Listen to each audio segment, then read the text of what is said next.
अध्यापक का जो चरित्र लिखा जाएगा, कार्य व्यवहार लिखा जाएगा, उसमें कायाकल्प के अभी 10 नंबर हैं।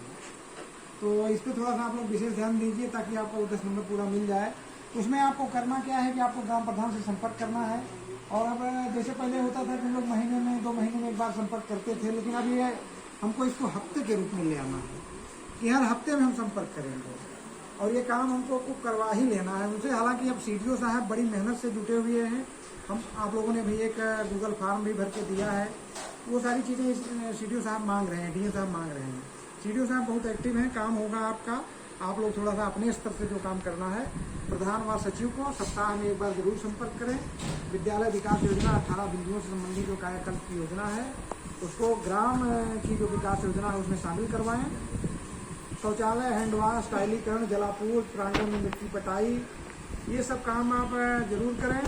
जो प्रधान अच्छा काम करेंगे उनका नाम भी जरूर सुझाएं। हम लोग उनको अपनी प्रधानाध्यापक की अगली मीटिंग होगी तो उसमें हम लोग सम्मानित भी करेंगे, अखबार में भी कोशिश करेंगे कि अखबार में भी निकल जाए। तो इस तरह से हमको अच्छे प्रधानों को भी सम्मानित करना है। और कायाकल्प में हमारे एआरपी की जो रिपोर्ट है उन्होंने ऑनलाइन अभी किया था, तो भी हम लोग देखेंगे उसमें कहाँ कैसा काम हुआ है। जो भी निर्माण किए जाएं वो बाल मैत्रिक हों। ये ना हो कि हैंड वाश तो बना है लेकिन बच्चे का हाथ वहाँ तक नहीं पहुँचता है। तो हम लोग असल में जब मिस्त्री बनाता है तो हम लोगों की मिस्त्री की भी आदत होती है कि वो बड़े लोगों के लिए ही सोच के बनाता है। तो कई स्कूलों में हम देखते हैं कि छोटा बच्चा जो है वो हैंड वाश तक नहीं पहुँच सकता है। तो कोई भी निर्माण अभी जैसे जो हो गया है उसमें तो थोड़ी बहुत रद्दोबदल हम अपने स्तर पर बाद में करा लेंगे, लेकिन जो निर्माण होने वाले हैं अभी ज़्यादातर होना ही है, तो उसमें इसका विशेष ध्यान रखें कि शौचालय जो हों वो दिव्यांग अनुकूल हों और बाल मैत्रिक हों। तो इसका आप जरा विशेष ध्यान देंगे। जब ये निर्माण होंगे तो आप उस पर ध्यान दीजिएगा, वहाँ पर अपनी बात रखिएगा, उनको सुझाव दीजिएगा, समझाइएगा।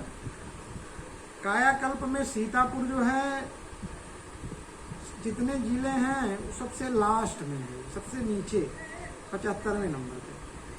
तो अब हम लोगों को उस 75 नंबर से ऊपर आना पड़ेगा, कोशिश करनी पड़ेगी कि हम लोगों के इतने नीचे ना रहें।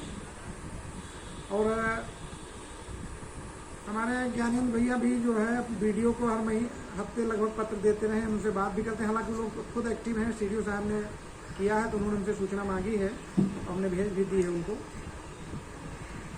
कायाकल्प का गूगल फॉर्म सब लोगों ने भरी दिया है। एक एक्सेल सीट पे भी सूचना मांगी जा रही है, तो 2-3 दिन में उसको भी आपको देना होगा।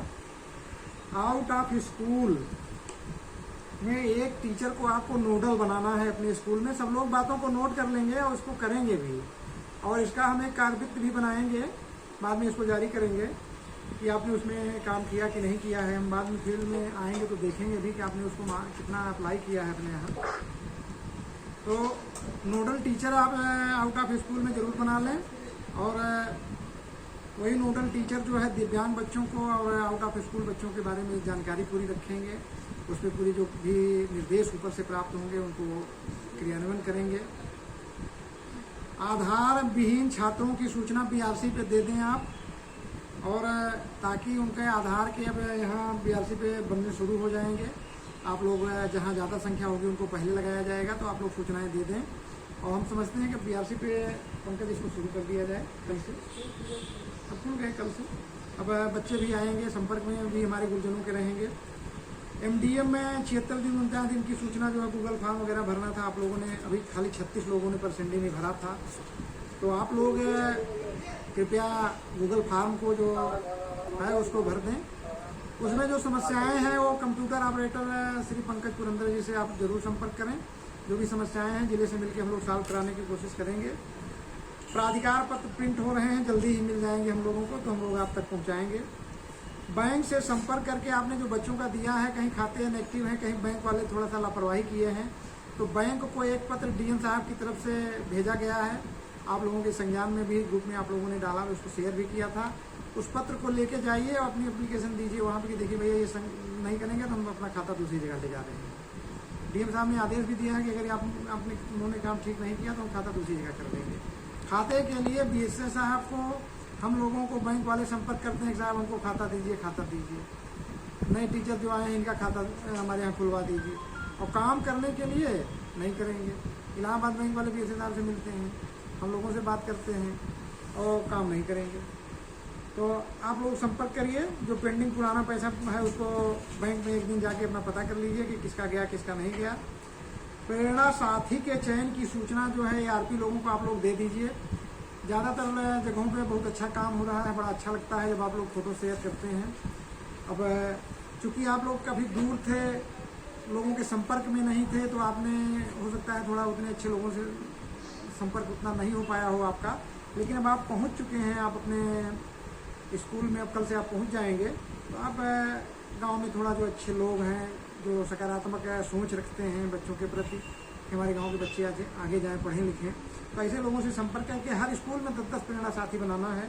उनकी मदद से हमारी कक्षाएँ अच्छे से चलेंगी गाँव में।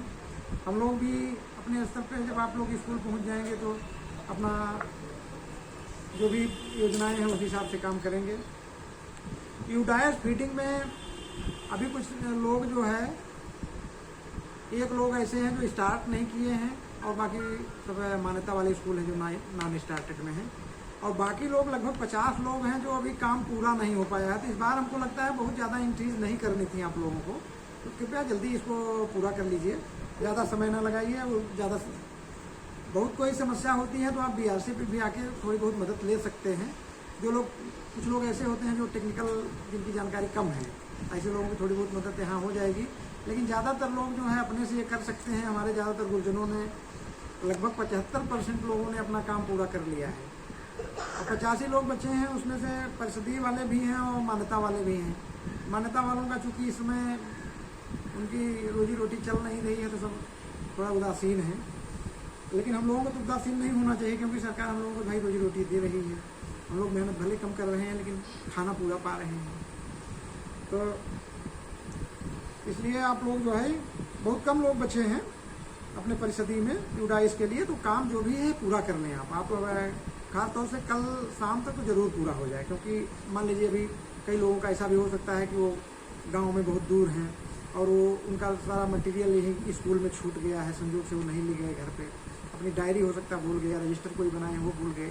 एक डायरी या रजिस्टर आपके पास होना चाहिए जिसमें आपके स्कूल की पूरी सूचनाएं संक्षेप में रहनी चाहिए। इससे आप कहीं भी हों, हम लोग भी कभी कभी इमरजेंसी होती है कोई, तो आप लोगों से पूछते हैं, पता चला कि आप घर पे हैं तो उस समय आप नहीं बता पाते हैं, तो ये समस्या होती है। तो एक डायरी में सारी सूचनाएँ जो है संक्षेप में रहनी चाहिए, जिससे इमरजेंसी में कोई चीज़ अगर पूछी जाए तो बता सकें आप। और ड्रेस के लिए सभी बच्चों का या अभिभावकों का जो बैंक डिटेल है उसको जरूर आप अच्छे से तैयार कर लें, इससे बच्चों का भला होगा। नहीं तो पता चला कि वो पैसा जाके बैंक में पड़ा रहेगा, आप जान भी नहीं पाएंगे, क्योंकि आप तो अपने स्कूल के कार्यों में बिजी रहेंगे, बैंक ज़्यादा जा नहीं पाएंगे, तो इसलिए वो समस्या होगी। इसलिए खाते बहुत बढ़िया और ऑथेंटिक तरीके से आप इकट्ठा कर लीजिए।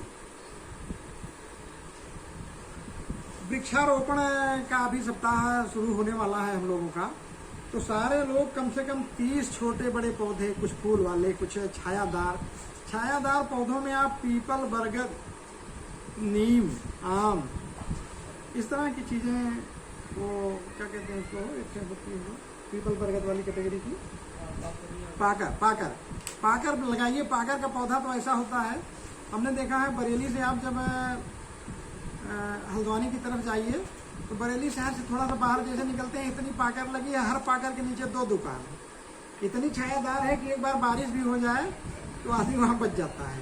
एक बार मैं जा रहा था उधर, मैंने देखा कि बारिश हो रही थी, लोग उसी पाकर के पेड़ के नीचे रुके हुए थे। तो हमारे स्कूलों में पाकर, पीपल, बरगद, नीम, आम, इस तरह की छायादार पौधे होने चाहिए कि कभी हम बाहर, अगर लाइट नहीं है तो बाहर भी बैठ के पढ़ाई लिखाई हो जाए। हमने जो प्राइमरी की पढ़ाई की है, गर्मी के दिन में हम लोगों की क्लास बगल की एक बाग थी, और संयोग से वो हमारे हेडमास्टर साहब की ही बाग थी। तो हम लोग पूरी गर्मी की पढ़ाई मार्च से लेके मई तक उसी बाग में किया करते थे। बड़ी घनी बाग थी, बहुत सारे पेड़ थे, हमको लगता है लगभग 100 आम के पेड़ थे उस बाग में, वहीं पे पढ़ा करते थे। तो भाई मान लीजिए हमारे कैंपस में उतनी जगह नहीं है। अभी हमारे देखिए देना वाले गुरुजी बैठे हैं, इनके यहाँ बाउंड्री भी है और खूब जगह भी है, तो बढ़िया आप छायादार पौधे लगा सकते हैं। इसी तरह से हमारे बिलहरी यूपीएस में बहुत सारा प्रांगण है, एकदम बहुत बड़ा प्रांगण है, उसमें भी आप इस तरह के पौधे लगा सकते हैं। इसी तरह हमारे तमाम स्कूलों में बहुत अच्छी जगह है, पर्याप्त मात्रा में जगह है, उसमें आप अगर छायादार पौधे, बड़े पौधे लगा सकते हैं तो अच्छी बात है, लगा लें। और जहाँ पे थोड़ी जगह कम है तो वहाँ फूल वाले पौधे लगाएं, शोभाकार पौधे लगा लें, जिससे आपका परिसर जो है सज जाता है। हमारे कुछ स्कूल इस मामले में बहुत आगे हैं कि हम वहाँ से भी हम पौधे ले आते हैं। अभी जैसे हम एक स्कूल में भी गए थे और संयोग से स्कूल का नाम हमको भूल गया है, वहाँ से हम गुलाब के कटिंग ले आए थे, तो अपने घर भी लगाए और बीआरसी पे भी लगाए थे। हालांकि बीआरसी पे नहीं चल पाई, लेकिन हमारे घर में 2-3 कटिंग चल गई। और इसी तरह से एक स्कूल से हम कई रंग के गुड़हल ले आए थे, वो भी हमने अपने घर पे लगाए हुए हैं। एक गुच्छेदार गुड़हल होता है। कैमरा बंद कर लीजिए, अच्छा नहीं लग रहा, आप अकेले खा पी रहे हैं। कौन खा रहा है? अच्छा चलिए ठीक है, तो हम लोग पेड़ पौधे लगा लें, परिसर को अपने। आप लोगों में से कई लोग गुरुजी हमको मिलते हैं जो कहते हैं कि उनके घर पे इतनी बढ़िया बागवानी है, तो वैसे हमारा ये जो कार्यस्थल है यहाँ पे भी थोड़ी सी सजावट होनी चाहिए, कोशिश करनी चाहिए हम लोगों को कि यहाँ भी थोड़ा रहे। और आपने अभी थोड़ी दिन पहले देखा था कि ऑक्सीजन कितनी ज़रूरी है हम लोगों के लिए। ऑक्सीजन के बिना हमारे कितने साथी, हमारे कितने परिजन, हमारे कितने रिश्तेदार आज इस दुनिया में नहीं हैं। कोई गांव ऐसा नहीं था, शहर की तो बात ही छोड़ दीजिए, शहर में तो भरमार थी, गांव में भी लोग हैं, हर गांव में 1-2 लोग जरूर इससे परेशान होकर दुनिया में अब नहीं है। हमारे 2 गुरजन भी इस दुनिया में अब नहीं हैं, उनको हम बड़े दुख के साथ, बड़े कर्मठ साथी थे हमारे, उनको हम नमन करते हैं। आप सब भी उनको ईश्वर से प्रार्थना करिए तो जहाँ भी हों उनकी आत्मा को शांति मिले।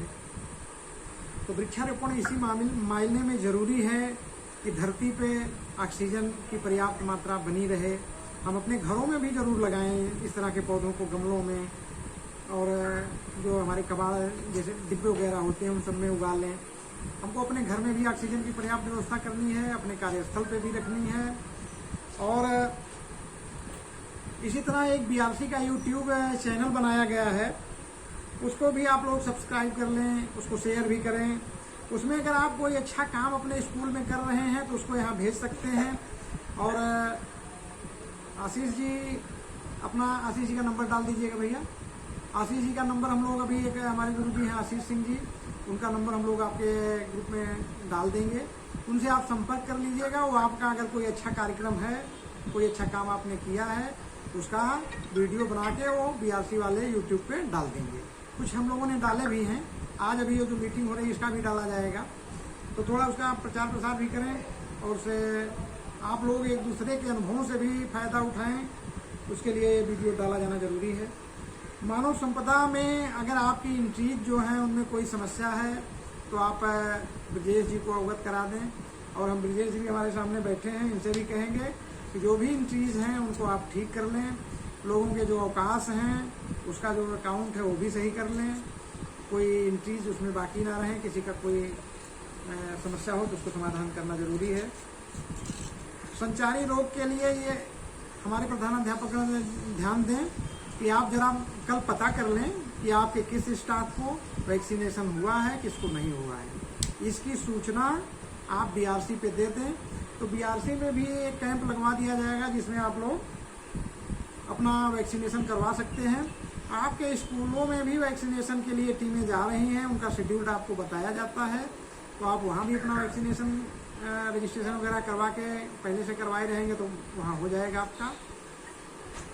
और वैक्सीनेशन में हम लोगों की जो टीम वर्क करना है तो उसमें हमारे जो रसोइया हैं, एसएमसी के सदस्य हैं, अध्यक्ष हैं, हमारे शिक्षा मित्र हैं, सारे लोग एक्टिव रहेंगे इसमें। टीम बना के थोड़ा सा जिस दिन अगर टीकाकरण आपके यहाँ हो, आपके गांव में, टीम बना के लोगों को गांव में भी भेजिए। थोड़ा 10-20 लोगों से संपर्क करेंगे तो टीकाकरण अच्छी मात्रा में हो जाएगा। टीकाकरण अगर अच्छी मात्रा में हुआ तभी हम लोग जो है कुल मिला के हम भी सुरक्षित रहेंगे। और आप अपने को सुरक्षित भी रखिएगा, दूरी बना के रखिएगा। मार्केट वगैरह में हम देखते हैं कि बड़े फ्रिक्वेंटली लोग एकदम धूम मचाए हुए हैं। तो आप अपने को ज़रूर बचाइए, मार्केट में बहुत ज़रूरी हो तभी जाइए। कहीं भी जो सार्वजनिक प्लेस है उसमें थोड़ा सा मास्क और दूरी का ज़रूर पालन करिए आप लोग। इससे आप लोग भी बचेंगे और परिवार भी सुरक्षित रहेगा, क्योंकि आप अपने परिवार के लिए बहुत महत्वपूर्ण हैं, विभाग के लिए भी बहुत महत्वपूर्ण हैं। एक नोडल टीचर भी आपको संचारी रोगों के लिए बनाना है। संचारी रोगों पे जो मटेरियल है वो अपने परिचित रिश्तेदारों और एसएमसी अभिभावकों तक पहुंचाएं। आपके प्रेरणा सारथी जो हैं उन तक पहुंचाएं। आपके जो व्हाट्सएप ग्रुप हैं उनमें भी डालें। तो इन सारी चीज़ों को शेयर करते रहें। ई पाठशाला का चौथा चरण शुरू हो गया है। इसके बारे में भी ERP लोग हमारे आपसे बात करेंगे डिटेल में। हर स्कूल में 10 लोगों का चयन करना है। रीड अलाइन दीक्षा है, इन सबका आप जो है सक्रिय रूप से बच्चों से करवाएं। बड़ा मज़ा आता है बच्चों को। मैं अपने घर में भी देखता हूँ तो मेरा बेटा जो है एक दिन में 5-5 हज़ार तक का उसमें हिंदी इंग्लिश दोनों पढ़ता है और कर लेता है। तो आप लोग भी अपने घरों में भी इसका इस्तेमाल करें, समाज में भी इसका प्रसार करें, अपने स्कूल और अभिभावकों तक भी इसका प्रसार करें। दूरदर्शन वगैरह पे जो कार्यक्रम होते हैं उनको भी आप लिंक शेयर करते रहें प्रेरणा सारथी के माध्यम से। प्रेरणा सारथी बहुत अच्छी एक व्यवस्था आप लोगों ने धीरे धीरे तैयार कर रहे हैं। आप लोग कई स्कूलों में बड़ा अच्छा रिस्पांस मिल रहा है। इसी तरह एक कार्यक्रम अब BRC से भी चलेगा कि हर मंगलवार को हम लोग एक विशेष कार्यक्रम या विशेष सूचना आपको देंगे। अभी जैसे इस हफ्ते का हम लोगों का कार्यक्रम वृक्षारोपण का है कि हम लोग अपने कैंपस को हरा भरा बनाएं। ऑक्सीजन की बहुत ज़रूरत है। हमारे वातावरण में टेम्परेचर लगातार बढ़ रहा है, तो पौधों की कमी की वजह से तमाम तरह की इस तरह की गैसें हैं जो ग्लोबल मतलब हीटिंग या वार्मिंग पैदा कर रही हैं। तो उससे बचाव ज़रूरी है। उसके लिए पेड़ों का लगाया जाना ज़रूरी है। कंपोजिट ग्रांट में अभी विगत वर्षों में आप लोगों के द्वारा कहीं कहीं डाइवर्जन हो गया है वित्त अपना पैसा खर्च करने में। आप लोगों ने कुछ ऐसे काम किए हैं जो पहली प्राथमिकता में नहीं थे। तो इस बार कम से कम अगर आपको पैसा प्राप्त हो तो कम से कम आप अपने परिसर को सुंदर बनाने में उसका इस्तेमाल करें। बाकी ज़रूरत की चीज़ें भी आपको लेनी ही है। तो आप लोगों ने कई लोगों ने जो ज़्यादा ज़रूरी चीज़ें थी उनको पहले ख़रीद लिया है, लेकिन रंगाई पुताई, मरम्मत, शौचालय की मरम्मत, हैंडवाश की व्यवस्था, इस तरह की साबुन वाबुन रखे जाने की व्यवस्था, ये सब चीज़ें सरकार की जो ज़्यादा जोर है इन सब पे, तो इस पर आप लोग विशेष ध्यान रखें। तो ये सब काम है जब पूरे हो जाएं तब फिर आप जैसे कोई बड़ा फर्नीचर, और कई लोगों ने 2-2 अलमारियाँ खरीद ली, कई लोगों ने कई बॉक्स खरीद लिए। फर्नीचर बहुत सारे लोगों ने बड़े महंगे महंगे खरीद लिए। तो इन सब चीज़ों पे पहले व्यय नहीं करना। पहले अपना लुक बढ़िया बन जाए तो उसके बाद फिर आगे का काम धीरे धीरे हम लोग आगे बढ़ाएंगे। तो कंपोजिट ग्रांट का यूज जो है, अभी भी कुछ स्कूलों से शिकायतें मिल रही हैं कि लोग वही चूने से ही रंगवा रहे हैं। तो चूने का प्रयोग ना करें। इसके लिए जो निर्देश है कि आपको डिस्टेम्पर का यूज़ करना है, बढ़िया सजाना है। हमारे बहुत सारे स्कूलों में, लगभग आधे से ज़्यादा स्कूलों में ये काम हो भी चुका है। PVC SMC खाते में ज़्यादा SMC खाते में सूचना लगभग आ चुकी है। 2-4 स्कूल बच्चे होंगे। PVC खाते में ये काम बहुत कम हो पाया है। इधर प्रधानों के उसमें परिवर्तन भी हो गया, तो बैंक वालों ने भी थोड़ा सा सहयोग नहीं किया। कई जगह से हमको सूचना प्राप्त हुई कि बैंक वाले इनकार कर रहे हैं कि हम नहीं कर पाएंगे क्योंकि प्रधान नहीं है। तो अब जरा उन पर एक बार आप पुनः लग जाएँ। खाते वगैरह चेंज करना हो तो चेंज कर लें, और उस पैसे को जो निर्धारित BSA साहब के द्वारा निर्धारित खाता है उस तक वहाँ अपना DD के माध्यम से भेज दें। अगर आपके यहाँ कोई जर्जर भवन है, कोई खतरनाक पेड़ है तो उसकी सूचना दे दें। वो सूचना अब इन सब चीज़ों पे अब स्कूल खुले हैं तो थोड़ा तेज़ी से काम होगा। हम लोग भी इस पर ध्यान देंगे। उपभोग प्रमाण पत्र आपके SMC MDM खाते में जो भी आपको धन प्राप्त हुआ है उसका आपने उपभोग कर लिया है, उसका उपभोग प्रमाण पत्र एक BRC पे जरूर दे दें। आपको 10 अभिभावकों या ग्रामीणों को दीक्षा ऐप डाउनलोड कराना है। इसके बारे में आप जरा ये काम कर लें। अच्छा, आप लोगों का मानव संपदा पोर्टल पे पिछले सत्र में इसकी छूट दे दी गई थी, लेकिन इस सत्र से शायद आपका परफॉर्मेंस इंडिकेटर आपका उस पर जाएगा। तो तो उस हिसाब से आप अपने जैसे सूचनाएं देने में कोई नियत समय पे काम करना है, योजनाएं हैं कुछ, तो वो काम आप सही समय से करते रहें। ट्रेनिंग वगैरह जो ऑनलाइन अभी शुरू होंगी उसको भी समय से करते रहें। तो ऑनलाइन कार्यक्रम अगर आप ठीक से करते रहेंगे तो आपको अच्छे अंक मिलेंगे और आपका मानव संपदा पे जो परफॉर्मेंस इंडिकेटर है ठीक रहेगा। इसलिए बीआरसी से मांगी गई सूचनाओं को विशेष आप ध्यान दें। जो ट्रेनिंग वगैरह चले उस पर विशेष ध्यान दें। कायाकल्प पे थोड़ा सा आप हफ्ते पे अपनी समीक्षा करते रहें, प्रधान जी को देते रहें। और अगर आपको रिसीविंग नहीं मिलती है तो आप अपने पत्र पे कम से कम लिख लीजिए कि किस डेट को आपने प्रधान जी को दिया।